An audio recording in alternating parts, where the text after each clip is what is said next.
গঙ্গার জন্মকাহিনী বিষয়ে হিন্দু ধর্মগ্রন্থগুলির মধ্যে মত দ্বৈততা দৃষ্ট হয়। একটি কাহিনী অনুযায়ী ব্রহ্মার কমণ্ডলু এক নারী মূর্তির স্বরূপ প্রাপ্ত হয়। ইনি হলেন গঙ্গা। বৈষ্ণবদের মতানুসারে ব্রহ্মা তার কমণ্ডলুর জল নিয়ে সশ্রদ্ধ চিত্তে বিষ্ণুর পদ ধৌত করেছিলেন। সেই শ্রীপাদ ধৌত জল থেকেই গঙ্গার জন্ম হয়। তৃতীয় একটি মত অনুযায়ী গঙ্গা পর্বতরাজ হিমালয় ও তার পত্নী মেনকার কন্যা এবং পার্বতীর ভগিনী। তবে প্রতিটি মতেই একথা স্বীকৃত যে ব্রহ্মা গঙ্গাকে পবিত্র করে তাকে স্বর্গে উত্তীর্ণ করেন। কিন্তু স্বর্গের এই মহাপবিত্র দেবী গঙ্গা কিভাবে পৃথিবীতে প্রবাহিত হলেন তা জানেন কি? মর্তে নেমে আসার পর কিভাবেই বা তিনি পতিতোদ্ধারিণী গঙ্গা হয়ে উঠলেন মর্তবাসীর কাছে? পূজা পার্বণ, সামাজিক রীতি নীতি, মাঙ্গলিক অনুষ্ঠান সবকিছুতেই কেন গঙ্গা জলকে পবিত্র বলে মনে করা হয়? কেন গঙ্গার জল এত পবিত্র? গঙ্গা জলে স্নান করলে কি কি ফল লাভ করা যায় তা জানেন কি? বন্ধুরা, এই সব তথ্যই থাকছে আমার আজকের এই ভিডিওটিতে, তাই অবশ্যই ভিডিওটি স্কিপ না করে শেষ পর্যন্ত দেখতে থাকুন। নমস্কার বন্ধুরা, অজানার পথের নতুন পর্বে আপনাদের সকলকে স্বাগত জানাই। মর্যাদা পুরুষোত্তম ভগবান শ্রীরামচন্দ্রের পূর্বপুরুষ ছিলেন সগর রাজা। তিনি ছিলেন অত্যন্ত ধার্মিক ও পরাক্রমশালী। তার দুই স্ত্রী ছিল, কৌশিনী ও সুমতি। তাদের গর্ভজাত 60,000 একটি পুত্র নিয়েছিল রাজা সগরের বিরাট সংসার। একবার এই মহাপরাক্রমশালী রাজা সগর 100টি অশ্বমেধ যজ্ঞের আয়োজন করেছিলেন। এর মধ্যে 99টি যজ্ঞ তিনি অনায়াসেই শেষ করে ফেললেন। বাকি রইল একটি মাত্র অশ্বমেধ যজ্ঞ। আর এই একটি যজ্ঞ সুসম্পন্ন হয়ে গেলেই তিনি দেবরাজ ইন্দ্রের চেয়েও বেশি শক্তিমান হয়ে যাবেন। তাই দেবরাজ ইন্দ্র সেই যজ্ঞের ফলাফল নিয়ে অত্যন্ত দুশ্চিন্তায় ছিলেন। এদিকে সময় মতো 100তম অশ্বমেধ যজ্ঞের কার্যক্রম প্রায় সূচিত হলো। ক্রোধান্বিত দেবরাজ ইন্দ্র এই যজ্ঞ বিফল করতে চুপি চুপি যজ্ঞের অশ্বটিকে চুরি করে ফেললেন। তারপর অশ্বটিকে বেঁধে আসলেন পাতাল লোকে ধ্যানমগ্ন কপিল মুনির আশ্রমে। তার ফলে রাজা সগর অশ্বমেধ যজ্ঞ সম্পন্ন করতে পারলেন না সম্পূর্ণরূপে। এবার যজ্ঞের ঘোড়া খুঁজে বের করার জন্য সগর রাজা তার প্রথম স্ত্রীর 60,000 পুত্রকে দায়িত্ব দিলেন। সেই 60,000 রাজপুত্র অশ্বমেধ যজ্ঞের ঘোড়াটিকে খুঁজতে শুরু করলেন ত্রিলোকের প্রতিটি প্রান্তে। সবশেষে পাতাল লোকে এসে কপিল মুনির আশ্রমে যজ্ঞের ঘোড়াটিকে খুঁজে পেলেন তারা। কিন্তু সেই বোকা দুর্বুদ্ধি সম্পন্ন রাজকুমারগণ ভাবলেন কপিল মুনি স্বয়ং বুঝি যজ্ঞের ঘোড়া চুরি করেছেন। তাই তারা মুনিকে চোর অপবাদ দিয়ে তার ধ্যান ভাঙালেন। একে তো দীর্ঘদিনের তপস্যা ভঙ্গের অপরাধ, তার উপর চোরের অপবাদ। মারাত্মকভাবে ক্রুদ্ধ হলেন কপিল মুনি। তার শরীর থেকে নির্গত হলো ভয়ঙ্কর অগ্নি। সেই ক্রোধানলে পুড়ে ভস্মীভূত হয়ে গেলেন 60,000 রাজপুত্র। দীর্ঘদিন অতিক্রান্ত হওয়ার পরেও যখন সগর রাজার 60,000 রাজপুত্র ঘরে ফিরলেন না, তখন রাজা তার দ্বিতীয় স্ত্রী সুমতির পুত্র তথা অসমঞ্জের পুত্র অংশুমানকে পাঠালেন 60,000 রাজপুত্রের খোঁজ করতে। পিতামহের নির্দেশ মতো অংশুমান যজ্ঞের ঘোড়া ও কাকাদেরকে খুঁজতে গিয়ে কপিল মুনির আশ্রমে এসে উপস্থিত হলেন। আশ্রমে প্রাঙ্গণে খুঁজে পেলেন সগর রাজার সেই অশ্বমেধ যজ্ঞের ঘোড়া। কিন্তু আশ্রম প্রাঙ্গণে অতিরিক্ত পরিমাণে মানুষের দেহভস্য দেখে তার মনে সন্দেহ হলো। তখন কপিল মুনির আরাধনা করে তার ধ্যান ভঙ্গ করলেন তিনি। অংশুমানের ভক্তিতে সন্তুষ্ট হয়ে কপিল মুনি তাকে যজ্ঞের ঘোড়া ফিরিয়ে দিতে চাইলেন। এমন সময় অংশুমান তার আশ্রম চত্বরে পড়ে থাকা মানুষের দেহভস্যের কথা মুনিকে জিজ্ঞাসা করলেন। কপিল মুনি তাকে তার পিতৃব্যদের দুর্বুদ্ধিতার কথা অংশুমানকে খুলে বললেন। তিনি আরো জানালেন, এই পাপে এই ভস্মীভূত রাজকুমারগণ প্রেতলোকে গমন করেছেন এবং তাদের আত্মার মুক্তি লাভের জন্য অনির্দিষ্ট কাল ধরে অপেক্ষা করতে হবে। তখন অংশুমান কাতর স্বরে মুনির কাছে তার 60,000 পিতৃব্যদের মুক্তি প্রার্থনা করলেন।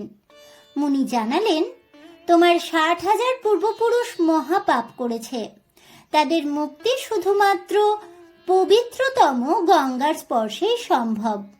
এরপর মুনি পুনরায় ধ্যানমগ্ন হলেন, আর অংশুমানও যজ্ঞের ঘোড়াটিকে নিয়ে ফিরে এলেন তার পিতামহের কাছে। সগর রাজা তার অশ্বমেধ যজ্ঞ সম্পন্ন করলেন, কিন্তু 60,000 পুত্রের মৃত্যু শোক তাকে কুড়ে কুড়ে খাচ্ছিল। শত সহস্র চেষ্টা করেও তিনি মা গঙ্গাকে সন্তুষ্ট করতে পারলেন না এবং কিছুকাল পরে তিনিও দুঃখে মর্তধাম ছেড়ে চিন্ময় ধামে প্রস্থান করলেন। সগর রাজার পরে তার পৌত্র অংশুমানও অনেক কাকুতি মিনতি করেও মা গঙ্গাকে মর্তলোকে আনতে ব্যর্থ হলেন। অংশুমানের পুত্র দিলীপও অনেক তপস্যা করলেন গঙ্গা দেবীকে মর্তে আনয়নের জন্য। সবশেষে সবার মৃত্যু হলে দিলীপের সন্তান ভগীরথ বহুকাল পরমাত্মা বিষ্ণুর আরাধনা করলেন। তারপর পরম পুরুষোত্তম ভগবান শ্রী বিষ্ণু ভগীরথের আরাধনায় সন্তুষ্ট হয়ে জানালেন, হে রাজন, আমি তোমার তপস্যায় সন্তুষ্ট হয়েছি, এখন তুমি তোমার প্রার্থনা করো। ভগীরথ এবার শ্রী বিষ্ণুর কাছে বর প্রার্থনা করলেন।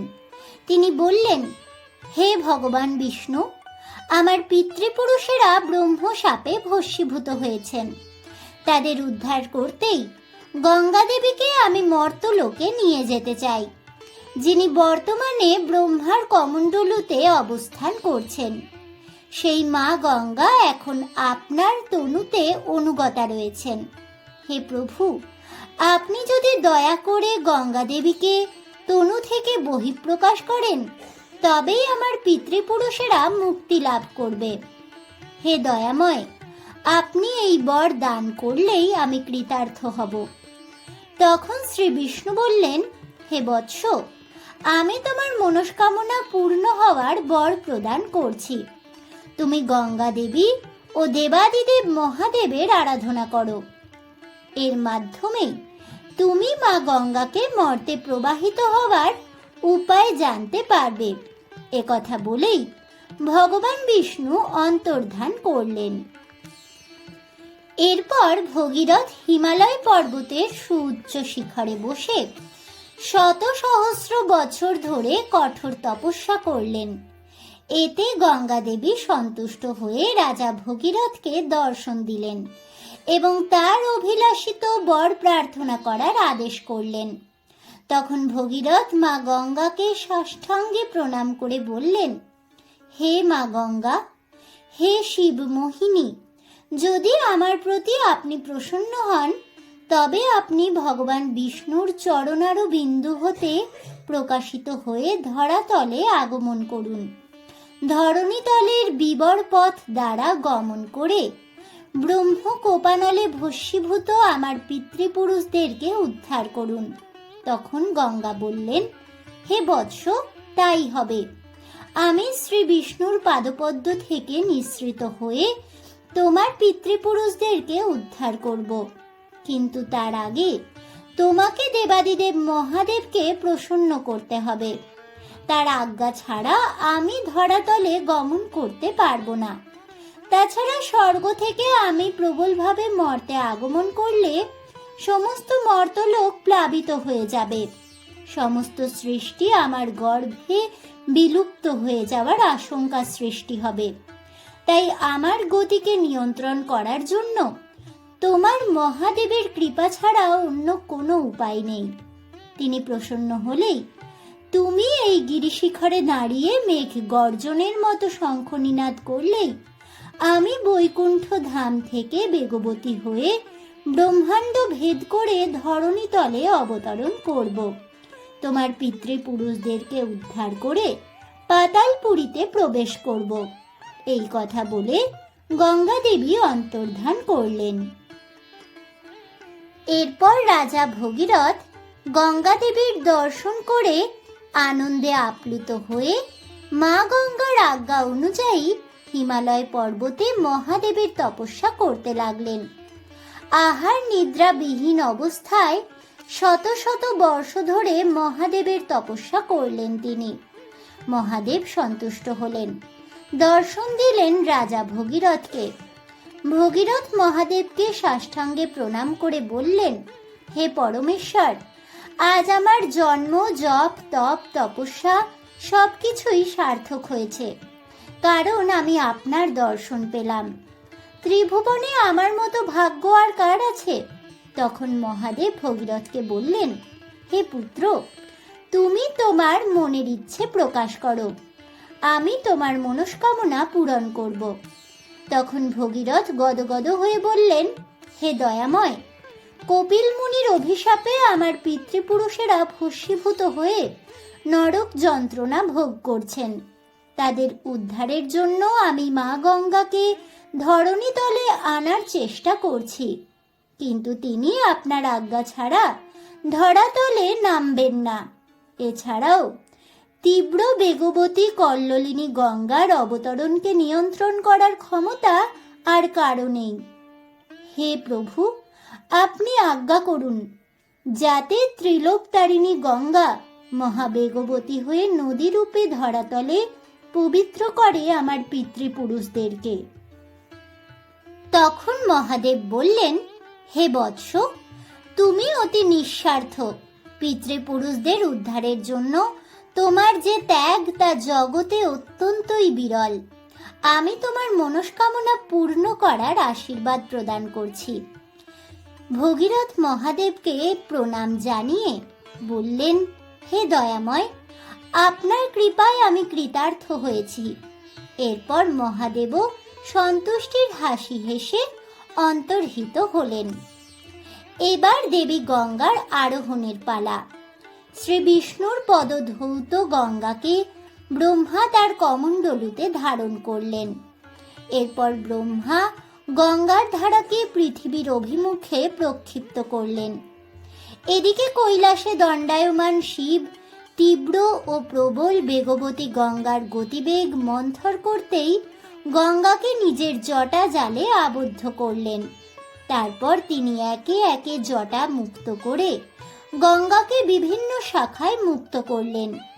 মুক্তি পেয়ে গঙ্গা 3 ধারায় প্রবাহিত হতে শুরু করলেন। স্বর্গের ধারার নাম হলো মন্দাকিনী, পাতালে হলেন ভোগবতী, আর মর্তে হলেন অলকানন্দা। গঙ্গার একটি ধারাকে ভগীরথের পিছু পিছু যাওয়ার নির্দেশ দেওয়া হলো। মকর বাহিনী গঙ্গার মর্তের ধারাকে শঙ্খনাদে পথ দেখিয়ে নিয়ে চললেন রাজা ভগীরথ, অর্থাৎ সামনে শঙ্খ বাজিয়ে পথ চলেছেন ভগীরথ, আর তার পথ অনুসরণ করছেন বেগবতী গঙ্গা। গঙ্গার স্পর্শে মর্তলোকে আনন্দে উচ্ছ্বসিত হয়ে উঠল। মরুভূমি হয়ে উঠল শস্য শ্যামল, বন বনাঞ্চল শোভিত হলো পুষ্পপত্রে। পাখির কলতানে চারিদিক মুখরিত হয়ে উঠল। মনুষ্যকুলের পূজা, আরতি, উলুধ্বনি, শঙ্খধ্বনি আর সঙ্গীতে আকাশ বাতাস চারিদিক মুখরিত হলো। বেগবতী স্রোতস্বিনী গঙ্গা সামনে যা কিছুই পেলেন তার সব কিছুই ভাসিয়ে দিয়ে এগিয়ে চললেন ভগীরথের সঙ্গে। এক পর্যায়ে গঙ্গার সামনে পড়ল জহ্নু মুনির আশ্রম। জলের তোড়ে ভাসিয়ে দিলেন সেই আশ্রমের সবকিছুকেই। ধ্যান ভাঙল মুনির। নিজের আশ্রমকে জলমগ্ন বিধ্বস্ত অবস্থায় দেখে ভয়ঙ্কর রকমের ক্রোধ প্রকাশ করলেন তিনি। সেই রোষানলে তিনি মুহূর্তের মধ্যেই এক চুমুকে গঙ্গাকে পান করে ফেললেন। অর্থাৎ জহ্নমুনির জঠরে বন্দী হলেন গঙ্গা দেবী। এদিকে শঙ্খধ্বনি দিতে দিতে ভগীরথ কিছু দূর গিয়ে দেখতে পেলেন তার পেছনে গঙ্গা নেই। মাথায় তো আকাশ ভেঙে পড়ল তার। তৎক্ষণাৎ কিছু দূর পিছিয়ে গিয়ে তিনি দেখতে পেলেন জহ্নমুনির আশ্রমের বিধ্বস্ত অবস্থা। তার বুঝতে বাকি থাকলো না আসল ঘটনাটা কি।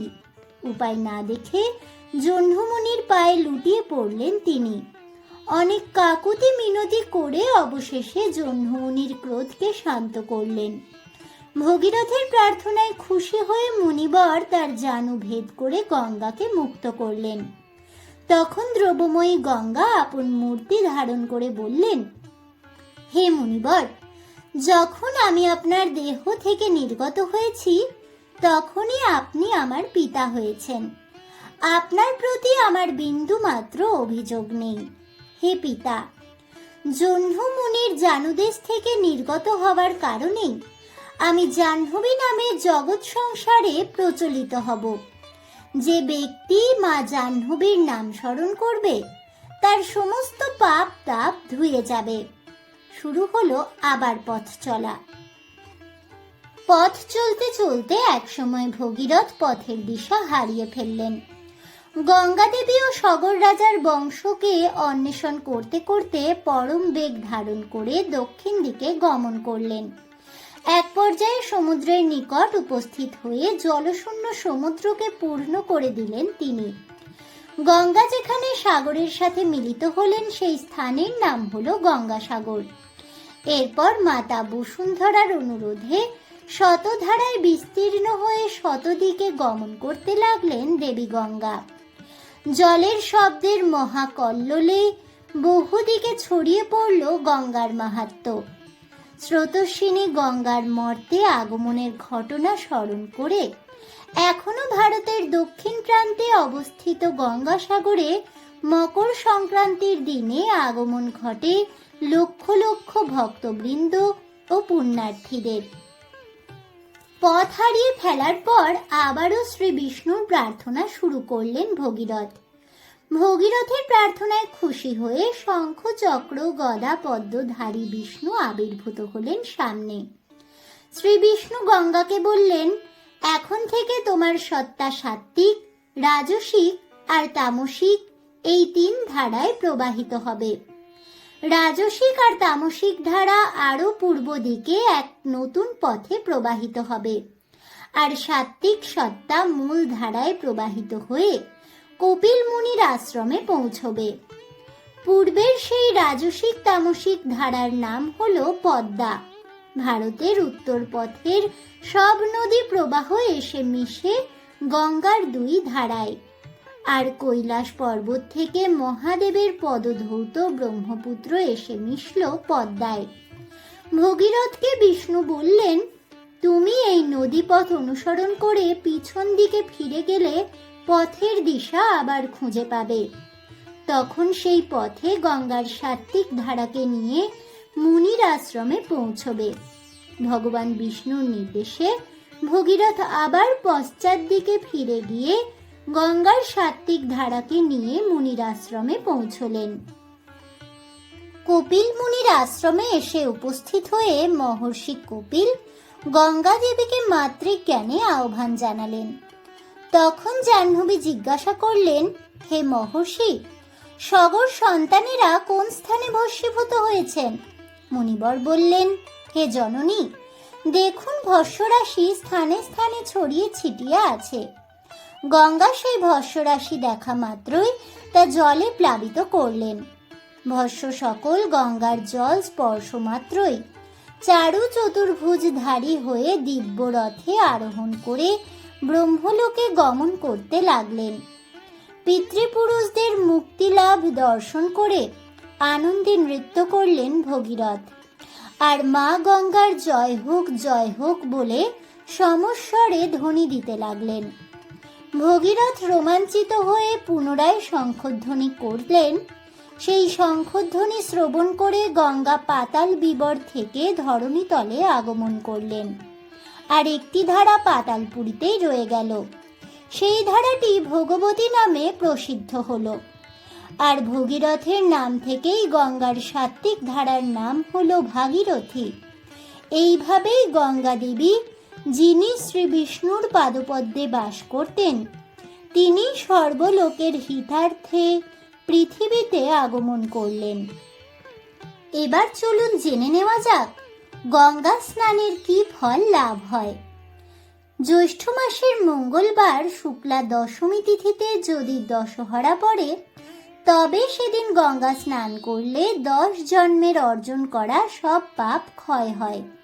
এছাড়াও অযুত পরিমাণ অশ্বমেধ যজ্ঞের যে ফল মেলে, তা শুধুমাত্র একবার দশহরা স্নান করলেই লাভ করা যায়।